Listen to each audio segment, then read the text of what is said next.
कह रहे हैं कि जो जब व्यक्ति जो है यमराज के मार्ग पर अग्रसर होता है, तो ये तो इन्होंने बता दिया। अब एक आदमी और कितने तरीके के कर्म करता है, तो कितने तरीके के कर्म करता है ये हमने कई उनमें भी पढ़ा है। जैसे हम गीता पढ़ रहे हैं, इनमें भी यही आता है। तो इन्होंने कहा कि 3 तरीके के जो कर्म है वो हर एक मनुष्य करता है।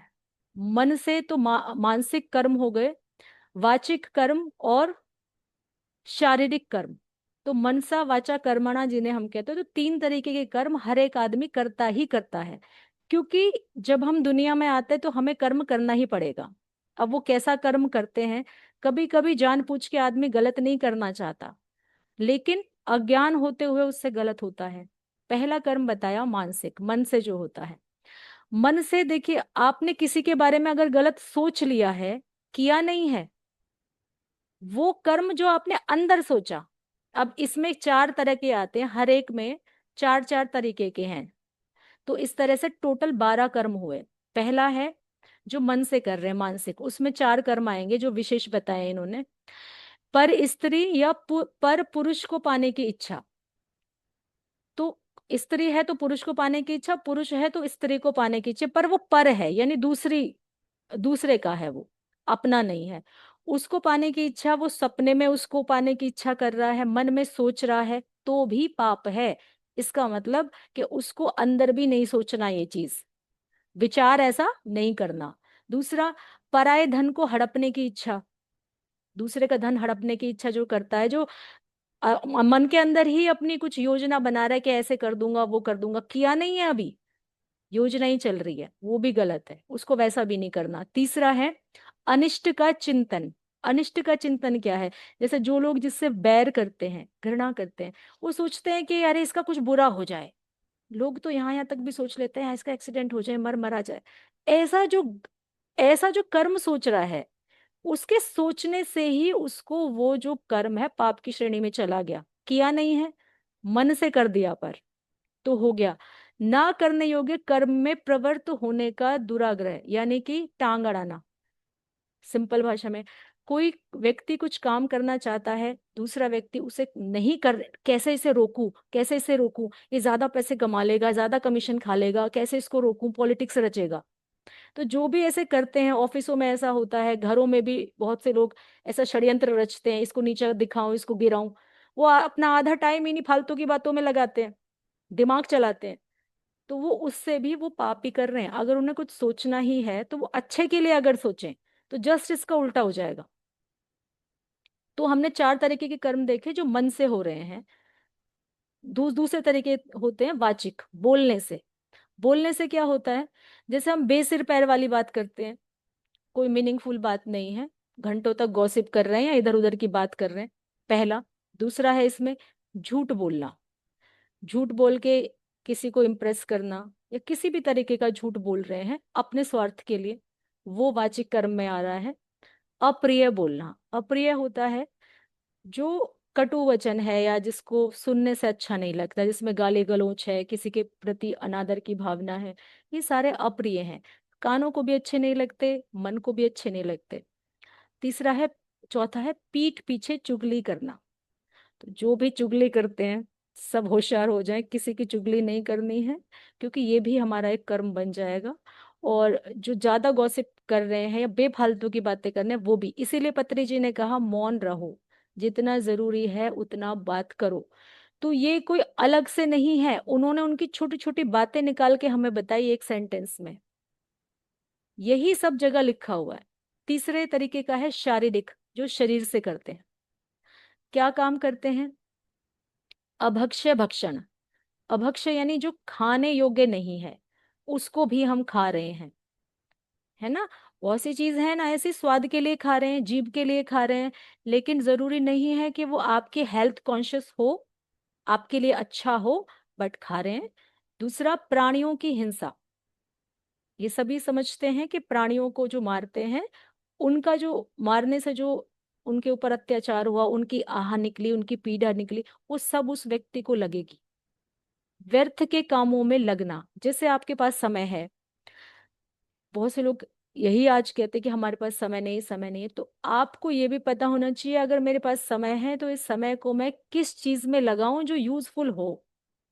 तो ये भी एक आपका गलत कर्म है, ये भी गलत कामों की श्रेणी में आता है, समय को बर्बाद करना। ये शारीरिक कर्म बताया गया। दूसरे के धन को हड़पने की का कार्य करना। पहले वो मन वाले में मन से हड़प रहा था, योजना बनाई, प्लानिंग करी। क्योंकि जब भी प्लानिंग करते हैं हम मन से करते हैं, अंदर से करते हैं, तो मानसिक कर्म। जब उसको एक्शन में ले लिया तब शरीर का भी उसमें रोल होता है, तो फिर वो शारीरिक आ गया। तो तीन तरीके के इन्होंने बताए, और इसमें ये भी कहा कि इस तरह के 12 कर्म हो गए जो मन वचन वाणी के द्वारा होते हैं। इनमें जब तक कोई व्यक्ति सुधार नहीं करता, वो धर्म के पथ पर और अध्यात्म के मार्ग पर अग्रसर नहीं हो सकता। ये बड़ी बात है अगर हम समझने की कोशिश करें तो तीन तरह के कर्मों में हमें सुधार करना है, इन पे हमें काम करना है। मन वाले पे, मन में क्या चल रहा है हमेशा देखते रहे। एक भी पॉजिटिव विचार आ रहा है तो अच्छा है, नेगेटिव आया तो तुरंत उसको पॉजिटिव में चेंज कर दीजिए। यही यही तो सीख रहे हैं। देखिए इसमें भी यही बात बताई गई है। वाचिक मन से, वाणी से अगर अच्छा ना बोल सके तो कोई बात नहीं है, मौन रह जाइए। नहीं बोला जा रहा, मौन रह जाइए। पर बुरा बुरा बोलने से बचे, क्योंकि आध्यात्म के रास्ते में भी आप फिर नीचे के पड़ावों पे हम गिरते चले जाते हैं, और ये हम अनुभव भी करते हैं।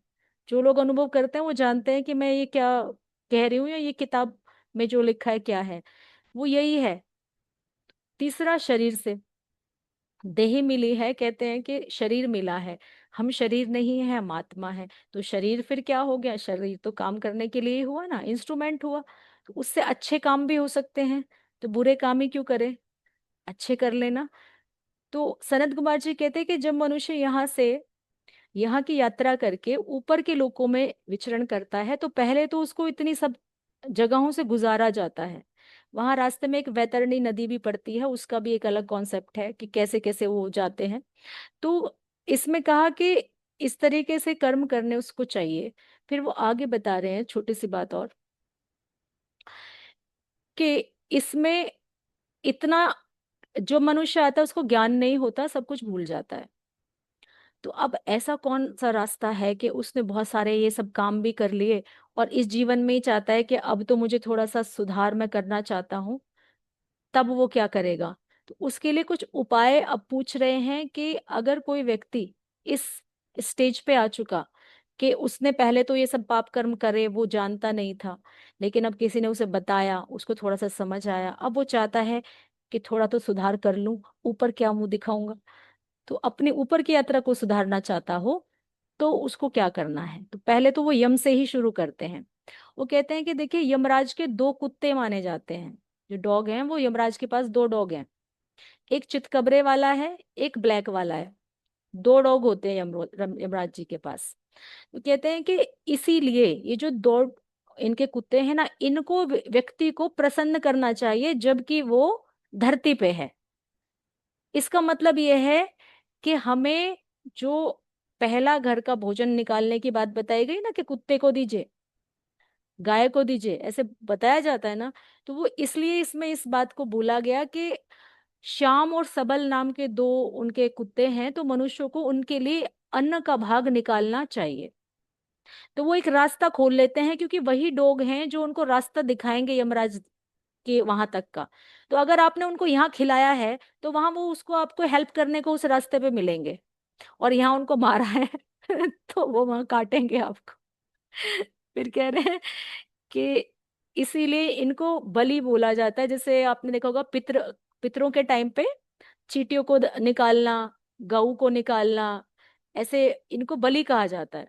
तो इसका वर्णन इन्होंने यहाँ पे किया है कि ये मनुष्य को उनके लिए अन्न का भाग निकालना चाहिए, जिसको कि बलि कहा गया है। इसी प्रकार पश्चिम, वायव्य, दक्षिण और नैऋत्य दिशा में रहने वाले पुण्य कर्मा कौओं को भी बलि देनी चाहिए। जो कोए हैं ना, वो पितृ का रूप समझे जाते हैं। तो ये बता रहे हैं कि इनको भी मनुष्य को, क्योंकि उसका दायित्व है, इनको भी खाना खिलाना चाहिए। तो उस लोक के लिए ये आपके लिए हेल्पफुल बन जाएंगे। नेक्स्ट है, तो जो शंकर जी की पूजा करके विधिवत अग्नि में आहुति देते हैं इन सब की, उनको यमराज के दर्शन नहीं होते फिर, क्योंकि ये जो ये सहयोगी है ना यमराज के, ये छोटा वाला उपाय बताया है, जिसने छोटे छोटे पाप किए हो तो इसी से कट जाएगा। जिसका बहुत बड़ा वाला हो उसको बड़ा उपाय करना पड़ेगा। तो छोटा छोटा बताया, क्या है छोटा छोटा, चींटियों को खिलाइए, कौओं को खिलाइए, पशुओं को केयर कीजिए, धेनु बताई है गाय, गाय को, कुत्ते को, कौवे को रोटी निकालने की कोशिश कीजिए, जिस देव को मानते हैं उसका पहला भाग निकालने की कोशिश कीजिए, या जब सेवा का मौका मिले उसे उसको करना चाहिए, ये बताया गया। अब वो कह रहे हैं क्यों क्यों जरूरी है, क्योंकि देखिए मनुष्य की कितनी ज्यादा इम्पोर्टेंस है, वो अपनी इम्पोर्टेंस नहीं समझता, क्योंकि प्रकृति के लिए देना उसका काम है, प्रकृति ने मनुष्य को ऐसा बनाया है, उसकी जरूरत है, उसकी ड्यूटी है मनुष्य की। तो सनत कुमार जी कहते हैं, देवता को, पितृगण को, प्रेत को, भूत को, गुहाग को, पक्षी को, कृमि को, कीट को, ये सब एक गृहस्थ की जिम्मेदारी है कि इन सब की जीविका के लिए भोजन दे। तो किस किस को भोजन देने की जिम्मेदारी है, भूत प्रेत भी हमारे दिए हुए ही खाते हैं। ये समझ लीजिए, क्योंकि उनको भी जो भोजन अन्न का प्रसाद मिलता है वो यहीं से मिलता है, इसलिए बहुत से मंदिरों में जो है ना उनकी मुक्ति के लिए उनको भोग अर्पित करा जाता है। और अगर आप देखें तो कहीं जिसपे नेगेटिव ऊर्जा होती है उसको पहले मिठाई विठाई ये सब कुछ कूट करके उसके ऊपर से उतारा जाता है, इसका मतलब वो खाना चाहते हैं। ऐसे भी समझ लीजिए इस बात को। ये सब मनुष्य से, गृहस्थ से, तो गृहस्थ आश्रम कितना बड़ा हो गया, सन्यासी से नहीं बोला है, गृहस्थ से बोला है, जो घर में रह रहा है, जिसका परिवार है। तो पितरों का भी उसको क्या मिलेगा, आशीर्वाद मिलेगा, वो हेल्प करेंगे उसको, अगले लोगों के लिए भी पुण्य वो अर्जित कर सकेगा। तो छोटे छोटे पाप तो अगर रोज वो काम करता है, कर भी रहा है, तो यही बैलेंस होते चले जाएंगे, छोटे पापों के लिए हो गया। अब बहुत विशाल पाप है और ये सब कुछ भी नहीं कर रहा आदमी, कुछ भी नहीं जानता है करने के लिए। तो उन्होंने कहा कि सनत कुमार जी आगे बता रहे हैं कि हे व्यास जी, इसमें मैं एक बात और जोड़ता हूँ। जो धेनु होती है, धेनु कहा गया गाय को, संस्कृत में धेनु कहा जाता है, उसके 4 स्तन बताए गए हैं जिनसे दूध आता है। तो उसमें जो है 4 स्तन, कौन से स्तन को वो किसको पिलाती है और उसका पोषण करती है। पहला बताया गया है स्वाहाकार, जो स्वाहाकार नाम का स्तन है उसका दूध देवता पीते हैं, उससे पोषित होते हैं देवता। दूसरा होता है स्वधा, स्वधा को का जो पान करते हैं वो करते हैं पितृ लोग, जो पितृ बन जाते हैं। तीसरा है षटवकार, तो वषटकार जो है वो, उसको भूतेश, भूतेश्वर जो भूत प्रेत वगैरह इस तरह की योनियों में रखे जाते हैं, वो उससे पुष्टि पाते हैं, उसका सेवन करते हैं। और जो मनुष्य है वो हंतकार नामक जो स्तन है उसका जो पोषण है प्राप्त करता है, हंतकार। अब यही एक चीज और वो कहते हैं कि इसी तरीके से जो सुरभि है, ये जो धेनु है जिसको हमने गाय बोला, यही पोषित कर रही है अपने अलग अलग स्तनों के द्वारा। लेकिन ये चीज इतनी आसान नहीं है समझनी, इसका कुछ और है, लेकिन अब यहाँ नहीं कहा जा सकता है वो। सिंपल हम ये समझेंगे कि ये जो 4 पैर उसके हैं, 4 धर्म बताया गया है कि एक पैर जो है एक धर्म खड़ा है उस पे।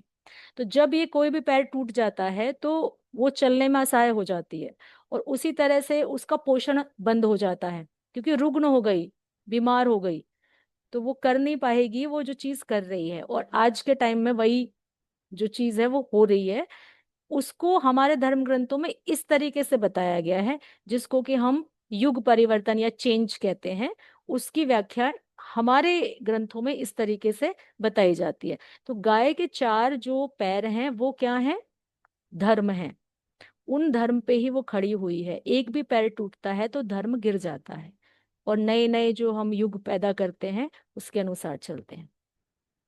उन्होंने कहा कि अब कोई व्यक्ति जैसे पहले वाले काम नहीं किए किसी ने, कौओं को नहीं खिलाया, ये सब कुछ जो हमने बोला वो नहीं किया, तो फिर वो एक काम कर ले, फिर वो एक धेनु पाल ले, धेनु होती है गाय, फिर वो एक गाय पाल ले और उस गाय की सेवा करे।